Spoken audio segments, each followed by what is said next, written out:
Good morning, good afternoon, good evening, or good night, whatever it may be, wherever you may be. As always, thank you for joining me.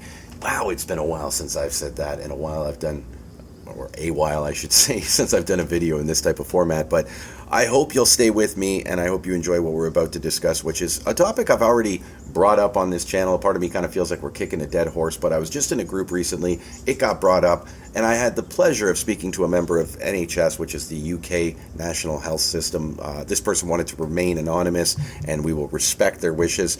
They do work for that institution, and said that by no means what they were saying to me in our conversation was a representation of that organization's opinions. However, they came into our group with a perspective, with the knowledge of trying to recruit, the incentive of trying to recruit people to come to their programs and learn CBT. And they went on to describe to the group what that meant. And in the fashion that I've heard done by many people who talk about CBT, and as I'll get into, this doesn't seem like it's very important to many, but this person went on to describe what is cognitive therapy, not necessarily specifically CBT, which, as we've mentioned, is an umbrella term that refers to many modalities of cognitive behavioral therapies available. And quite often, people, when they say CBT, refer to cognitive therapy introduced by Aaron Beck in the 1960s. Now, I'm not going to get deep into the specifics of each of these modalities in this video right now. We've done that. You can go and watch my different interviews with different practitioners from these different modalities. That's not what this video is about right now. What this video is about is trying to explain, I guess, why I think it's so important, or once again, why a part of me gets irritated when I see people misusing the term. And simply it's that cognitive behavioral therapy has many different verticals, and some of them may or may not be helpful for people.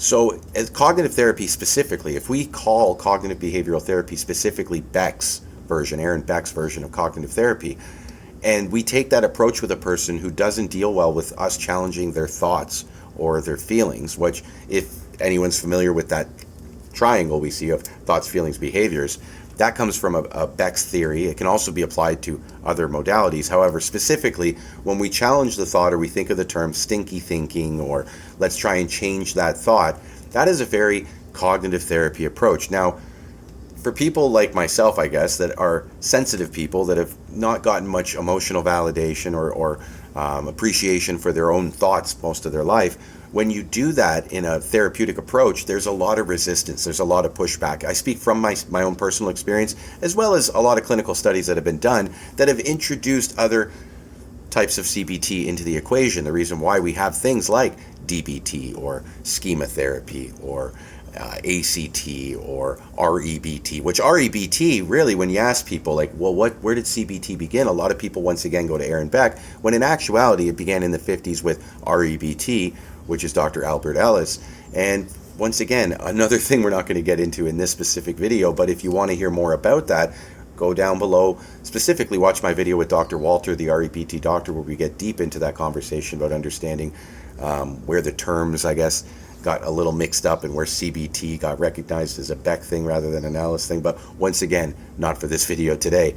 What I want to go back to is, if we look at CBT as a term like, let's say, food, okay? It's a very broad term, and within food, there's all kinds of things. Like, if I asked you, for example, do you like food?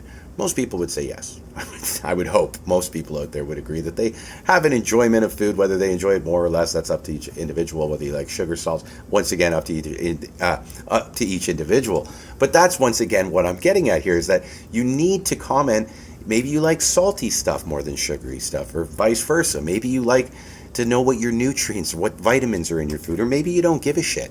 But the broad term, if I asked you, do you like food, would be very ambiguous.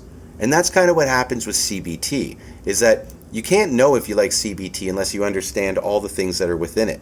And if the only thing that's being described to you as CBT is, let's say, in this case, cognitive therapy, but let's say it's Brussels sprouts, no disrespect for those who love their Brussels sprouts, but let's just say, for argument's sake, that all you knew of food was Brussels sprouts, and somebody asked you, hey, do you like food? That you'd be like, nah, man, I tried it. It sucks.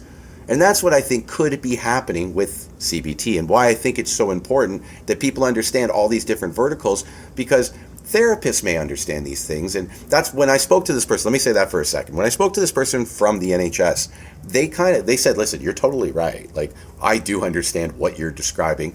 And I think what happens with my approach, I guess, is that it's very hard for people to grasp all the concepts that you're talking about right now. So what I do when I explain to them the basics is, you're right, I use a lot of Bexism. And once they start working with me, I evaluate what may work better for them. I apply different techniques from different areas of my academic background, and then whatever works for them is what's going to work for them. Do I get into explaining to them what's working for them? No, honestly, not necessarily. But having had this conversation with you, there's a part of me that thinks that maybe I should be doing that. Maybe I should be a bit more explanatory to the people that I'm working with about what exactly we are doing when it comes to whether it's Marshall Linehan's DBT or Jeffrey Young's schema therapy, or we brought up Dr. Albert Ellis and Aaron Beck with REBT and CT. And I think personally it is, yes, helpful, just like a chef would want to tell his customers, his patrons, whatever, what they're eating, not just here's your food. I think it's important for people to understand, I guess, what exactly they're doing and if it's effective for them to live the life that they're aiming to live. Anyways, that's all we're going to say in this video today. Like I say, it's been a while since I've done a video in this format, and it's been fun. So maybe we'll do it again. But as always, I'll ask you guys, if you appreciate the content, go down below, click that like button, smash that subscribe, and until next time, peace.